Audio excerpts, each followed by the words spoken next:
अस्सलाम वालेकुम। अहमद अपने बेटे की वजह से बहुत परेशान था।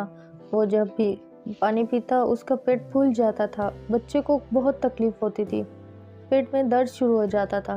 अहमद की बीवी ज़रीना हर वक्त अपने शौहर से यही कहती थी कि फ़याज़ हमारी इकलौती औलाद है, खुदारा इसके इलाज के लिए कुछ करें और कुछ सोचें, अगर उससे कुछ हो गया तो मैं तो ज़िंदा नहीं रहूँगी। अहमद ने अपनी बीवी को तसल्ली दी और कहा कि मेरे पास जो भी कुछ था मैं वो अपने बेटे के इलाज पर लगा रहा हूँ ना बेगम। मछलियाँ पकड़ कर जो 4 पैसे आते हैं वो भी अपने बेटे पर ही लगा रहा हूँ। 2 वक्त की रोटी के अलावा जो इजाफी पैसा मुझे मिलता है मैं अपने बेटे के इलाज पर ही लगा रहा हूँ ना। डॉक्टर मुझसे यही कह रहे हैं कि इस्लामाबाद में एक अस्पताल है जो काफ़ी महंगा है, फ़याज़ का उधर ही इलाज मुमकिन है और वो पाकिस्तान का वाहिद अस्पताल है जहां उसका इलाज हो सकता है। अब ये बताओ कि उस अस्पताल की फ़ीस मैं कहाँ से अदा करूं? ऐसे तो मैं बिल्कुल भी नहीं कर सकता, मेरे हालात तुम्हारे सामने हैं, जितना कमाता हूँ तुम अच्छी तरह जानती हो। अहमद भी अपने बेटे फ़याज़ से बहुत मोहब्बत करता था। जब फ़याज़ नींद की हालत में होता था तब अहमद जाकर उसका मुंह चूमता और उसे यही कहता कि बेटा मुझे माफ़ कर दो, तेरे बाप की गुर्बत आड़े आ जाती है, वरना मैं तुझे यूँ तकलीफ में नहीं देख सकता और तुम्हारा इलाज हर सूरत में कराना चाहता हूँ। एक दफ़ा अहमद दरिया किनारे मछलियाँ पकड़ने जा रहे थे कि रास्ते में उसने एक बैल देखा जो काफ़ी हट्टा-कट्टा और सफ़ेद रंग का था। ये बैल किसी किसान का था जिसने अपने आप को आज़ाद करवा दिया। बैल के गले में एक रस्सी का टुकड़ा भी था और वो घास चार रहा था। बेटे की मोहब्बत अहमद पर गालिब आ गई और वो सोचने लगा ये बैल किसी तरह मेरे हाथ लग जाए तो मैं मंडी में काफ़ी पैसे ले सकता हूँ और उन पैसों से मैं अपने बेटे का इलाज ज़रूर करवा सकता हूँ। लेकिन ये मामला इतना आसान नहीं था क्योंकि बैल को पकड़ना बहुत मुश्किल काम था और अगर वो बैल के सामने आता या तो बैल खौफ के मारे भाग जाता या फिर अहमद पर हमला कर देता। लिहाजा अहमद ने एक चाल चली और वो दरख्त पर चढ़ गया। दरख्त से उसने बैल के ऊपर छलांग लगाई और फिर उसके गले में आ गिरा। जल्दी ही उसने बैल को अपने कब्जे में कर लिया। उसने रस्सी से पकड़ा और जो रस्सी उसके पास थी वो भी उसने उसके गले में डाल दी। एक मोटा ताज़ा बैल अब उसके कंट्रोल में था। वो बैल को लेकर मवेशी मंडी रवाना हुआ। वो दिल में यही सोच रहा था कि इसको फ़रोख्त करके मैं अपने बेटे का इलाज करवा सकता हूँ, क्योंकि जिस अस्पताल का मुझे पता है उसमें अपने बेटे को एडमिट करवाने के लिए मेरे पास कोई पैसे नहीं थे। वो बैल को लेकर मवेशी मंडी पहुँचा। फिर 2.5 लाख में बैल का सौदा हो गया। वो सफ़ेद रंग का बैल व्यापारी के हवाले करने ही वाला था कि अचानक उसके दिल में एक ख्याल आया। अभी उसने पैसे को छुआ ही नहीं था कि व्यापारी से कहने लगा कि मुझे बैल वापस चाहिए, मैं इसे फ़रोख्त नहीं करना चाहता। व्यापारी ये सुनकर बहुत हैरान हुआ, लेकिन उससे फिर वजह पूछी, जिस पर वो व्यापारी से कहने लगा कि आपने जो कीमत लगाई है ये काफ़ी कम है। व्यापारी ने थोड़ी सी कीमत बढ़ाई, लेकिन उसके बावजूद वो बैल को फ़रोख्त नहीं कर रहा था और बैल को लेकर घर वापस आने लगा। रास्ते में ये सोच रहा था कि मैं चोरी से कमाए हुए पैसे मेरे बेटे को कैसे ठीक करेंगे, मैं उसका इलाज ऐसे नहीं करवा सकता। मैंने ज़िंदगी में कभी चोरी नहीं की, तो मुश्किल की इस घड़ी में मैं क्यों चोरी करूं? और हो सकता है इन चोरी के पैसों से मैं अपने बेटे को हमेशा के लिए खो दूं। लिहाजा वो वापस आया। उसका इरादा था कि वो इमाम मस्जिद जाकर ये कहेगा कि आप ऐलान करें और बताएं कि सफ़ेद रंग का बैल किसी का गुम हुआ है तो वो आकर मेरे से ले जाए, ताकि मैं उसको उसके मालिक को लौटा दूं। उसका इरादा तो नेक था, लेकिन वो अभी रास्ते में ही था जब एक गांव से गुजरा और बदकिस्मती से वो उसी गांव से गुजरा जिस गांव में बैल गुम हुआ था। जब उन्होंने देखा कि बैल इस आदमी के पास है तो बगैर सोचे समझे अहमद पर वो टूट पड़े और उस पर हमला कर दिया। उसे इतना मारा कि वो जख्मी हो गया। अहमद बार बार यही कह रहा था कि एक बार मेरी बात तो सुन लें, लेकिन उन्होंने कुछ ना सुना और बेचारे की एक टांग तोड़ दी।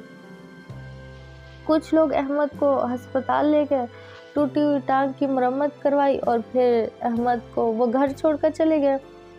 बीवी ने जब उसे देखा तो बहुत परेशान हुई اور شوہر تو مچھلیوں کا شکار کرنے گئے تھے اور ٹوٹی ہوئی ٹانگ کے ساتھ واپس کیوں آیا؟ بیوی زرینہ حد سے زیادہ پریشان تھی، شوہر سے پوچھنے لگی کیا ہوا، کس ظالم نے ایسا آپ کے ساتھ کیا؟ آپ کے چہرے پر بھی کافی زخم ہے۔ احمد نے بیوی سے کہا کہ فی الحال مجھے پانی پلاؤ، مجھے پیاس لگی ہے، یہ ایک لمبی کہانی ہے جو میں تمہیں آرام سے بیٹھ کے بتانا چاہتا ہوں۔ پھر پانی پینے کے بعد اس نے اپنی بیوی کو سب حقیقت بتائی، ایک کیا معاملہ اس کے ساتھ پیش آیا۔ اس نے کہا کہ میں اپنے بیٹے کی محبت میں بہک چکا تھا، ایک چوری کر کے اپنے بیٹے کی علاج کروانے لگا تھا، لیکن پھر میں نے سوچا کہ اگر میں علاج کروا بھی لوں، کہیں ایسا نہ ہو کہ ہمارا فیاض ہم سے ہمیشہ کے لیے جدا ہو جائے۔ پھر میرے ضمیر نے مجھے ملامت کیا اور میں بیل کو واپس لے کر ہی جا رہا تھا کہ گاؤں کے لوگوں نے مجھ پر حملہ کر دیا۔ میں نہیں جانتا تھا کہ گاؤں کے لوگ مجھے اتنا ماریں گے، حالانکہ میں تو انہیں بیل واپس کرنے ہی آ رہا تھا۔ زرینہ نے اسے تسلی دی اور کہا کہ اکثر لوگ جلد بازی میں ایسا ہی کام کرتے ہیں کہ اگلے کا نقصان ہو جاتا ہے اور وہ آپ کی باتیں سننے کو تیار ہی نہیں ہوتا، لیکن گھبرانے کی ضرورت نہیں، آپ صبر کریں، انشاءاللہ اللہ آپ کی مدد کرے گا اور وہاں سے عطا کرے گا جس کے بارے میں آپ نے کبھی سوچا ہی نہیں ہوگا۔ بیوی کی یہ بات سن کر احمد کو تسلی ہوئی اور اس نے دوبارہ رزق کے حلال کمانے کے لیے اپنی جدوجہد جاری رکھی۔ کچھ دن تو وہ گھر میں رہا کیونکہ ٹوٹی ہوئی ٹانگ تھی، لیکن جیسے ہی وہ اپنے پیروں پہ کھڑا ہوا تو وہ جال اٹھا کر مچھلیوں کی شکار کے لیے نکل پڑا۔ وہ ایک چھوٹی سی کشتی میں سوار ہوا اور دریا میں جال پھینکا۔ اچانک اس نے ایک عجیب معاملہ دیکھا۔ اس نے دیکھا کہ ایک عورت پانی میں تیرتی ہوئی آ رہی ہے۔ وہ عورت بالکل ساکن تھی، اس کا جسم بالکل حرکت نہیں کر رہا تھا، لہٰذا احمد نے جلدی سے چھلانگ لگائی اور اس عورت کو پانی سے باہر نکالا اور پھر اسے دریا کے کنارے پر لے آیا۔ احمد کو یقین تھا کہ عورت ابھی زندہ ہے، لہٰذا اس نے اس کے پیٹ سے پانی نکالا اور پھر اسے گھر لے آیا۔ گاؤں کے حکیم صاحب کو بتایا کہ ایک اجنبی عورت آئی ہے، زندگی اور موت کی کشمکش میں ہے، میرے گھر میں بے ہوش پڑی ہے۔ حکیم صاحب نے اس عورت کا علاج کیا۔ پھر جب عورت کی سانسیں بحال ہوئی تو احمد کو خوشی ہوئی کہ اس کی وجہ سے ایک عورت کی جان بچ گئی اور ایک ایسی عورت جو حاملہ بھی تھی، لہٰذا اس نے 2 انسانوں کی جان بچائی۔ اس کی بیوی زرینہ بہت پریشان تھی، وہ اپنے شوہر سے کہنے لگی کہ اس عورت کو ہم جانتے نہیں، کہیں اس کی وجہ سے ہم کسی مصیبت میں نہ آ جائیں۔ لیکن احمد نے اپنی بیوی کو سمجھایا یہ اس کی زندگی کا معاملہ ہے، ہم اس کے بغیر مدد کیے بغیر اس کی کہانی سنے اس کے گھر سے کیسے نکال سکتے ہیں؟ میری جان جب یہ ہوش میں آئے گی تو اپنے معاملات ہمیں بتائے گی نا، اور پھر ہم اس کی مدد کریں گے۔ اس اجنبی عورت کا نام فاطمہ تھا۔ فاطمہ کو جیسے ہی ہوش آیا تو وہ خالی نظروں سے اس کچے مکان کی دیواروں کو دیکھ رہی تھی۔ اسے سمجھ نہیں آ رہا تھا کہ وہ اپنی یادداشت کھو چکی ہے، لیکن اسے اس بات کا اندازہ ضرور تھا کہ وہ بڑی مصیبت میں پھنسی ہے اور اب اس مصیبت سے باہر آئی ہے اور اس کی جان بچ گئی۔ لہٰذا احمد فاطمہ کے قریب گیا اور اسے کہنے لگا، مبارک ہو بہن، آپ کی جان بچ گئی۔ مجھے آپ بتانا پسند کریں گی کہ آپ کے ساتھ کیا معاملہ پیش آیا؟ فاطمہ احمد سے کہنے لگی، بھائی میں کچھ نہیں جانتی میرے ساتھ کیا ہوا، میں یاد کرنے کی کوشش کر رہی ہوں، جیسے ہی یاد آئے گا میں آپ کو ضرور بتاؤں گی۔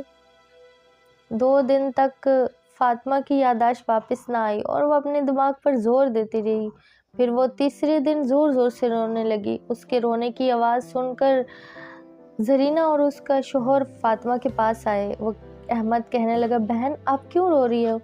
جس پر وہ کہنے لگی، مجھے سب یاد آ گیا، میرے ساتھ بہت بڑا دھوکہ ہوا ہے، ایسا دھوکہ کہ زندگی میں کبھی کسی نے نہیں دیا ہوگا کسی کو، اور میں کبھی بھول نہیں پاؤں گی، اور دھوکہ دینے والا کوئی اور نہیں میرا شوہر ہے جو مجھ سے محبت کے بہت دعوے کرتا تھا۔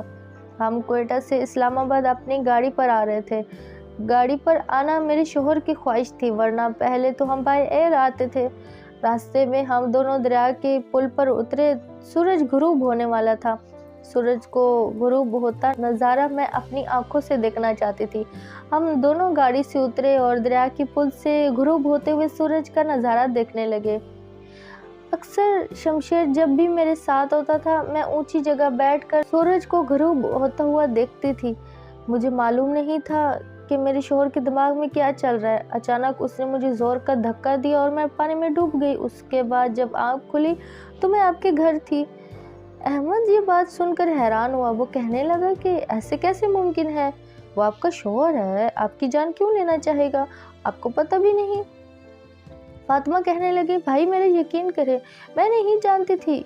मुझे तो इस बात पर भी हैरत है कि मैं 8 माह की हामला भी थी, उसके बच्चे की माँ, और मेरा शौहर कोई जहनी मरीज तो नहीं था ना कि उसने मेरे साथ ऐसा किया। लेकिन उसने ये किया, इस बात को मैं कैसे भूल सकती हूँ। आज से 4 साल पहले हमारी शादी हुई थी। हम दोनों क्लास फेलो थे। मुझे पढ़ने का बहुत शौक़ था, लेकिन मुझे ख़ानदान की तरफ से बिल्कुल पढ़ने की इजाज़त नहीं थी, क्योंकि हमारे ख़ानदान में कभी किसी लड़की ने मैट्रिक से आगे तालीम हासिल ही नहीं की। लेकिन इन हालात में भी मेरी माँ ने मेरा साथ दिया। हालांकि मेरा बाप मुझे बिल्कुल भी पढ़ाना नहीं चाहता था। हम चकवाल के गांव में रहते थे। मेरा बाप बहुत बड़ा जागीर था। उसकी यही सोच थी कि लड़की को पढ़ाने का कोई फ़ायदा ही नहीं है। हालांकि मेरी वालिदा यही कहती थी कि हमारी बेटी तो पढ़ाई में काफ़ी अच्छी है, लिहाजा आपको अपनी बेटी का साथ देना चाहिए। खैर, माँ की ज़िद की वजह से अब्बा ने मुझे यूनिवर्सिटी में पढ़ने की इजाज़त दे दी और इधर यूनिवर्सिटी में ही शमशेर से मेरी मुलाकात हुई। हालांकि मैं लड़कों से हमेशा दूर रहती थी। मैं किसी भी लड़के से कोई भी बात नहीं करती थी, लेकिन ये मेरे पीछे पड़ा हुआ था। ये बार बार मुझसे बात करने की कोशिश करता था। पता नहीं कहाँ से इसे मेरा नंबर भी मिल गया, तो इसने फ़ोन पर मुझसे रब्ता किया। मैंने बात करते ही फ़ोन कट कर दिया, क्योंकि मैं जान गई थी कि मुझे कॉल किसने किया, और मैं खुद जानबूझकर उसे इग्नोर कर रही थी। मैं उससे बात नहीं करना चाहती थी, लेकिन इसके बावजूद वो मेरे पीछे पड़ा रहा। एक दिन मैंने खुद ही उससे कहा कि तुम क्या चाहते हो? क्यों मेरे पीछे पड़े हुए हो? मैंने उसे कहा कि मैं तुम्हारे मुंह पर थप्पड़ मारूंगी अगर तुम अब मेरे पीछे आए। फिर वो खुद ही बोल पड़ा और कहने लगा, मैं आपको बहुत पसंद करता हूँ। क्या किसी को पसंद करना गलत होता है? आप मुझसे इतना क्यों घबराती हैं? मेरी शक्ल इतनी तो डरावनी नहीं। उसे अपनी मजबूरी बताई कि मैं एक ऐसे इलाके से आई हूँ जहाँ औरतों की तालीम पर तवज्जो नहीं दी जाती। मैं बड़ी मुश्किल से इजाज़त लेकर आई हूँ। मैं तो अपने वालिदैन से यही वादा करके आई हूँ कि मैं कभी भी कोई भी ऐसा काम नहीं करूँगी जिसकी वजह से आप लोगों की बदनामी हो। मैंने ज़िंदगी में कभी किसी लड़के से बात नहीं की और ना ही दोस्ती की। और आप क्या चाहते हैं मुझसे? वो कहने लगा कि मैं आपसे दोस्ती नहीं करना चाहता, ना ही ऐसा कोई इरादा रखता हूँ। मैं आपसे डायरेक्ट निकाह का ख्वाहिशमंद हूँ। मुझे जिस तरह की लड़की चाहिए थी वैसे ही आप हो। आपकी आंखों में हया हो, आप नकाब पहन कर ही क्लास अटेंड करती हो, आपकी आंखें हर वक्त झुकी रहती हैं, और मुझे यही बात आपकी बहुत पसंद है। मुझे ऐसी ही लड़की की तलाश थी। मुझे ऐसे ही हमसफ़र चाहिए जो इस तरह अच्छी आदत की मालिकन हो। इसी तरह बातों से मुझे उसने अपना बना लिया। हालांकि उससे मुझे शादी करने की जल्दी थी, लेकिन मैंने उससे कहा कि मैं पढ़ना चाहती हूँ। जब तक जहाँ पढ़ रही हूँ तुम ऐसी बात नहीं करोगे। हाँ, तालीम मुकम्मल होगी तो अपने वालिदैन को मेरे घर भेज देना। फिर मेरे वालिदैन मेरे लिहाज से जो भी फैसला करेंगे वो मुझे मंजूर होगा। ये आखिरी बार था जब वो मेरे सामने आया था। शमशेर कॉल का पक्का था। उसने मुझे वादा किया था कि आज के बाद मैं आपके सामने नहीं आऊँगा, ना ही रब्ता करने की कोशिश करूँगा। वो 4 साल मेरा इंतज़ार करता रहा, और शमशेर की बात ने मुझे बहुत मुतासिर किया। मुझे एहसास हुआ कि वो वाकई मुझसे मोहब्बत करता है, इसीलिए उसने मेरी बात का एहतराम किया। फिर तालीम मुकम्मल होते ही उसने मुझसे कहा कि मैं अपना वादा निभा चुका हूँ। अब आप बताएं, आप अपने वालिदैन को कब बता रही हो? मैंने कहा, ठीक है, आपने अपने वादा पूरा किया है तो 1 हफ़्ते बाद अपने वालिदैन को हमारे घर भेजें। लेकिन 1 हफ़्ते पहले ही एक ऐसा वाक़या हुआ जिससे मेरी ज़िंदगी बदल गई। अचानक मेरे वालिद का इंतकाल हो गया। अब्बा की मौत के बाद मैं बिल्कुल अकेली हो चुकी थी। ना ही मेरा शहर में दिल लगता था और ना ही गांव में। मैं शमशेर से ये कह रही थी कि प्लीज़ तुम मुझे डिस्टर्ब मत करना, कॉल मत करना। अब्बा मेरे ऊपर सख्ती करते थे, लेकिन मैं जानती थी कि वो मुझसे बेहद मोहब्बत करते थे। अगर ऐसा ना होता तो कभी भी वो मुझे शहर पढ़ने की इजाज़त ही ना देते। उनका यही प्यार ही था जो मुझे अफ़सुर्दा नहीं देख सकता था। जब उसे मालूम हुआ कि मेरी माँ ने उसे बताया कि जब से आपने फ़ातिमा को पढ़ने की इजाज़त नहीं दी, वो कमरे में बहुत रोती है। फिर वो मेरे पास आए थे मेरे कमरे में, मेरे सर में शफ़क़त भरा हाथ फेरा और कहा, बेटी जाओ अपना ख्वाब पूरा कर लो। मुझे गम से बाहर आने में कई महीने लगे। जब शमशेर मेरे घर आया तो मेरी वालिदा ने मेरे से पूछा। मैंने अपनी वालिदा को यही बताया कि शमशेर के साथ मुझे रिश्ते में कोई एतराज़ नहीं, बाकी आपकी मर्ज़ी है। वालिदा ने मेरी पसंद को देखते हुए इस रिश्ते को हाँ कर दी और इसी तरह शमशेर से मेरी शादी हो गई। मैं अपने आप को बहुत खुशनसीब समझ रही थी, क्योंकि शमशेर मेरा बहुत ख्याल रखता था। उससे मुझे कभी शिकायत का मौका नहीं दिया। लेकिन कुछ महीने बाद उसने मुझसे एक अजीब बात कही। वो कहने लगा, फ़ातिमा, मेरा एक दोस्त है, वो अमेरिका से आया है, उसका नाम शहजाद है। वो मुझे अपने भाइयों जैसा समझता है। हम बचपन में एक ही स्कूल में पढ़ते थे। फिर वो अपने वालिद के साथ अमेरिका चला गया। अब वो वापस वतन आया और उसकी ख्वाहिश है कि वो तुम्हारे गांव में एक फैक्ट्री लगाए। फैक्ट्री लगने से गांव वालों का फ़ायदा होगा, वहाँ उन्हें अच्छा रोज़गार मिलेगा। मैंने शमशेर से कहा, फिर ये आप मुझसे क्यों कह रहे हैं? मैं आपकी क्या मदद कर सकती हूँ? वो कहने लगा, दरअसल जिस लोकेशन पर वो फैक्ट्री लगाना चाहता है वो तुम्हारे बाप की ज़मीन है। देखो, इसमें हमारा भी फ़ायदा है, क्योंकि शहजाद का बाप अरबपति है। उसके बेटे ने मुझसे दरख्वास्त किया कि आप अपनी बीवी से कहें कि वो अपनी माँ से बात करे और फैक्ट्री के लिए वो ज़मीन हमें फ़रोख्त कर दे। वो इस ज़मीन के लिए मुँह मांगने की कीमत देने के लिए तैयार है। मैंने शमशेर से जब ये बात सुनी तो मैं कहने लगी, मैं आपसे किसी किस्म का वादा तो नहीं कर सकती, लेकिन मैं अपनी माँ से बात ज़रूर करूँगी। फिर मेरी माँ इस बारे में जो भी फ़ैसला लेंगी मैं उस पर अमल करूँगी। फिर जब मैं हामिला हुई तो मेरी वालिदा ने इस ख्वाहिश का इजहार किया कि तुम गाँव आ जाओ, इधर कुछ अरसा मेरे साथ रहो। मैं भी माँ से मिलना चाहती थी और शमशेर भी यही चाहता था कि मैं किसी तरह गांव वापस अपनी माँ के पास चली जाऊं और उससे बात करूं। फिर जब गांव आई, माँ देखकर मुझे बहुत खुश हुई। मैंने माँ से बात की तो वो सुनकर हैरान हुई। वो मुझसे कहने लगी, उसके वालिद का नाम क्या है? शमशेर से पूछ के बताना। मैंने शमशेर को फ़ोन किया और कहा कि शहजाद के वालिद का नाम बताएं। उसने बताया कि शहजाद के वालिद का नाम सईद अहमद है। जब माँ ने सईद अहमद का नाम सुना तो उसका रंग बदल गया। मैंने माँ से कहा, क्या हुआ माँ? वो कहने लगी, बेटी, मुझे शमशेर से ये उम्मीद नहीं थी कि वो ऐसी बात करेगा और ऐसे शख्स का साथ देगा जो कि तुम्हारे बाप का दुश्मन है। वो कई बार बहुत पहले तुम्हारे बाप को धमका चुका था। जब तुम छोटी थी उसने तुम्हारे बाप पर कातिलाना हमला भी करवाया था। ये यहाँ फैक्ट्री लगाने का ख्वाहिशमंद था। आज से 20 साल पहले भी इसने बहुत कोशिशें की, लेकिन तुम्हारे बाप ने मुसलसल इनकार किया। हालांकि वो भी मुँह मांग की कीमत देना चाहता था, लेकिन तुम्हारे वालिद के हिसाब से अगर गांव के करीब फैक्ट्री लग गई तो ये गांव आलूदा हो जाएगा और आने वाले वक्त में यहाँ के लोग बीमार पड़ जाएंगे, ज़मीनी पानी भी ख़राब हो जाएगा। तुम्हारा वालिद इन गांव वालों का भला चाहता था। वो जानता था कि गांव वालों को कई किस्म के वसाइल का सामना करना पड़ेगा। हालांकि उस शख्स ने तुम्हारे बाप को बहुत लालच दी कि अच्छा रोज़गार मिल जाएगा, इनको किसी चीज़ की कोई कमी नहीं रहेगी, लेकिन तुम्हारे बाप ने उसकी बात ना मानी और फिर वो ये सब कुछ छोड़कर अमेरिका चला गया। और आज 20 साल बाद उसका बेटा भी उसके नक्शे कदम पर चलते हुए उसी बात का मुतालबा कर रहा है। बेटी, तुम अपने शोहर से बात करना और कहना कि रईस जो बातें कर रहा था वो बिल्कुल भी नहीं मानी जा सकती। ऐसा नहीं हो सकता। मैंने माँ से वादा किया कि आपको परेशान होने की ज़रूरत नहीं। शमशेर अच्छा लड़का है, वो मेरी बात ज़रूर सुनेगा और वो मुझे इस बात के लिए मजबूर नहीं करेगा। फिर जब फ़ातिमा घर आई तो उसने शमशेर को बताया कि मैंने अपनी वालिदा से बात की। मैंने उनको बताया और मेरी माँ ने कहा कि वो मेरे बाप का बहुत बड़ा दुश्मन है।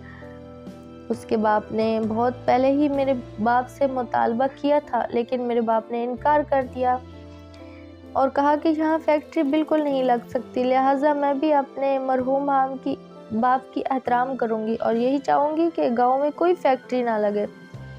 شمشیر نے جب یہ سنا تو اچانک اسے غصہ آ گیا۔ اس سے پہلے کبھی بھی اتنے غصے میں اسے نہیں دیکھا تھا۔ وہ مجھ سے کہنے لگا کہ تم بیوقوف ہو، تم سوچ بھی نہیں سکتی کہ اس میں ہمارا کتنا فائدہ ہے۔ میں نے شمشیر سے یہی کہا کہ فائدے نقصان کی بات نہیں کریں تو اچھا ہے۔ یہ بات ناممکن ہے تو پھر کیا فائدہ اور کیا نقصان؟ ایسے نہیں ہو سکتا۔ میری یہ بات شمشیر کو کافی ناگوار گزری اور بحث کے بعد اس کا رویہ مجھ سے بدلنے لگا۔ شمشیر کے اس رویے نے مجھے بہت تکلیف دی۔ وہ محض مجھ سے اس لیے خفا تھے کہ میں نے اپنے والد کی خواہش کا کیوں احترام کیا، لہٰذا وہ میرے سے سیدھے منہ بات بھی نہیں کرتا تھا۔ وہ مجھے اس بات کا طعنہ دیتا تھا کہ تم میری فرمانبردار بیوی بالکل نہیں ہو۔ پھر اچانک وہ مجھ پر دباؤ ڈالنے لگا کہ جائیداد میں اپنے حصے کا مطالبہ کرو اور اپنے بھائیوں سے کہے کہ وہ تمہاری جائیداد تمہارے حوالے کر دیں۔ میں نے شمشیر سے کہا کہ میں مطالبہ کروں گی اور میرے بھائی مجھے جائیداد میں حصہ بھی دیں گے، لیکن میں اس لیے زمین نہیں لوں گی کہ وہاں فیکٹری کی بنیاد رکھ دی جائے۔ آپ سمجھنے کی کوشش کیجیے، میں مجبور ہوں، میں تو آپ کے لیے کچھ بھی کرنے کے لیے تیار ہوں، جان بھی دے سکتی ہوں، لیکن یہ معاملہ میری ماں کا اور میرے باپ کا ہے۔ میرے باپ نے مرتے وقت بھی میری ماں کو یہی وصیت کی تھی، بھلا میں ان کو کیسے ناراض رکھ سکتی ہوں۔ پھر ایک دن اس کی اسلام آباد میں ایک میٹنگ تھی اور اس نے خواہش کا اظہار کیا کہ ہم اس بار بائی روڈ جائیں گے گاڑی پر۔ مجھے یہ بات سمجھ نہیں آئی کیونکہ اس سے پہلے کبھی بھی ہم بائی روڈ نہیں گئے تھے اتنے لمبے سفر پر، جبکہ میں حاملہ بھی تھی، لیکن شمشیر نے یہی کہا کہ موسم بالکل صاف ہے اور میرا ارادہ ہے کہ اس بار ہم بائی روڈ جائیں گے۔ پھر ایک پل پر سے اس نے گاڑی روکی اور پھر آگے میں آپ کو سب بتا چکی ہوں۔ میرا گناہ اتنا بھی بڑا نہیں تھا کہ وہ مجھے جان سے مارنے کا منصوبہ بنا دے۔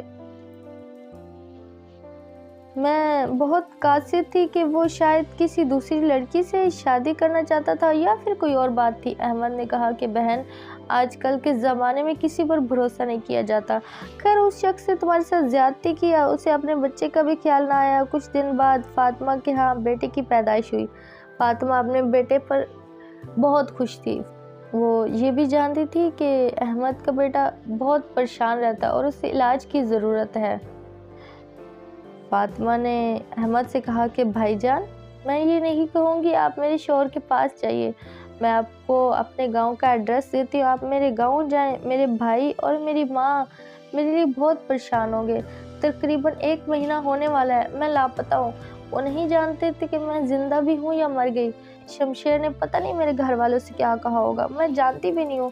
میرے بھائی مجھے اپنے ساتھ لے جائیں گے۔ میں آپ سے وعدہ کرتی ہوں، جو احسان آپ نے میری جان بچا کے کیا، میں اس کو بدلہ ضرور دوں گی۔ آپ کے بیٹے کو اچھے اسپتال میں علاج کروا دوں گی۔ احمد نے کہا بہن، آپ ٹھیک کہہ رہی ہیں، میں آپ کے بھائیوں کے پاس ضرور جاؤں گا، لیکن اس سے پہلے میں آپ کے شوہر کے پاس جانا چاہتا ہوں، لیکن اس کے چہرے کے تاثرات دیکھنا چاہتا ہوں کہ وہ کیا دلی طور پر مطمئن ہے۔ اپنے لحاظ سے تو وہ آپ کو مار چکا ہے، کیوں نہ اس کے ساتھ بھی ایک کھیل کھیلا جائے۔ اگر آپ کی اجازت ہو تو۔ فاطمہ نے اسے اجازت دی اور اس نے فاطمہ سے شمشیر کا ایڈریس لیا اور پھر اس کے گھر کی طرف روانہ ہوا۔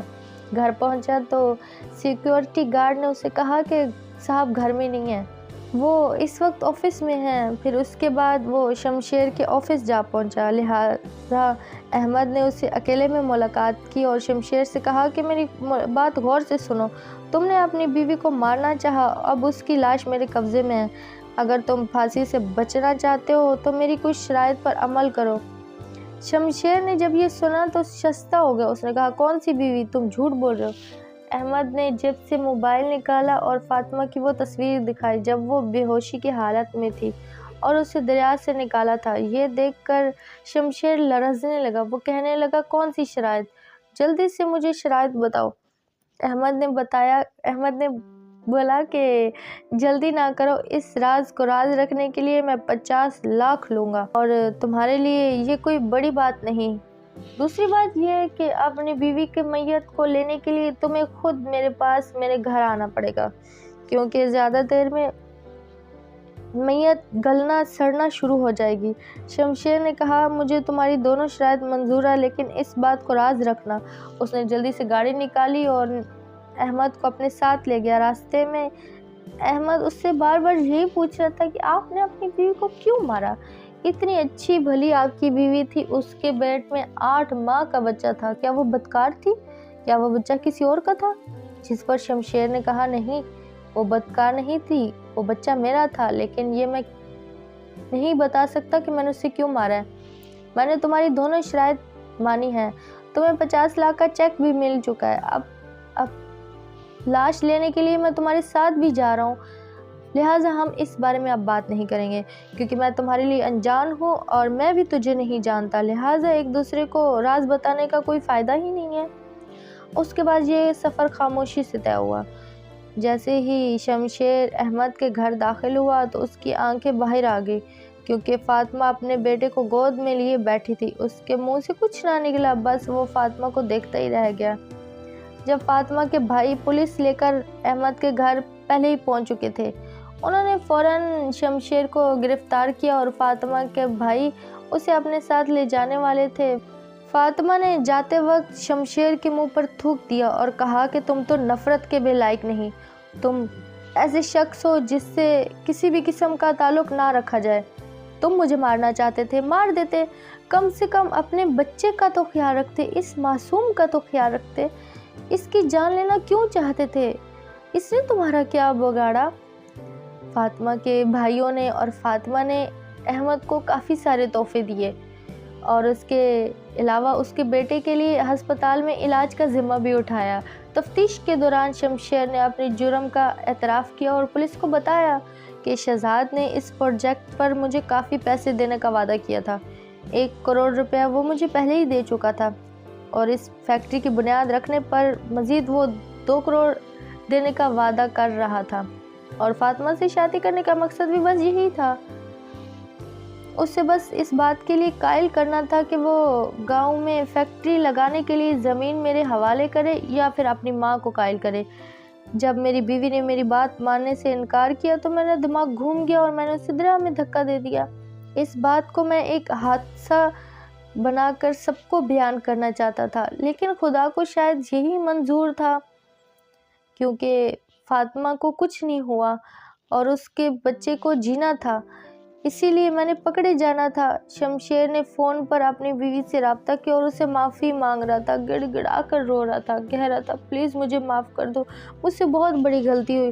لیکن ان تمام باتوں کے باوجود فاطمہ نے اسے معاف نہیں کیا اور اسے کھلا لے لیا۔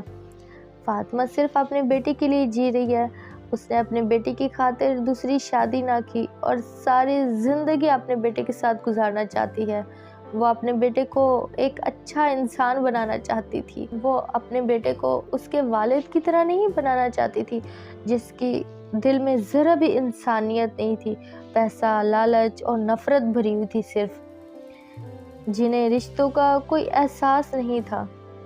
اسی لیے فاطمہ نے اس سے دور رہنا ہی مناسب سمجھا اور وہ ساری زندگی صرف اپنے بیٹے کے ساتھ جی رہی ہے آج بھی۔ کیا یہ اس کا فیصلہ صحیح تھا؟ کمنٹ میں بتائیے گا۔ اللہ حافظ۔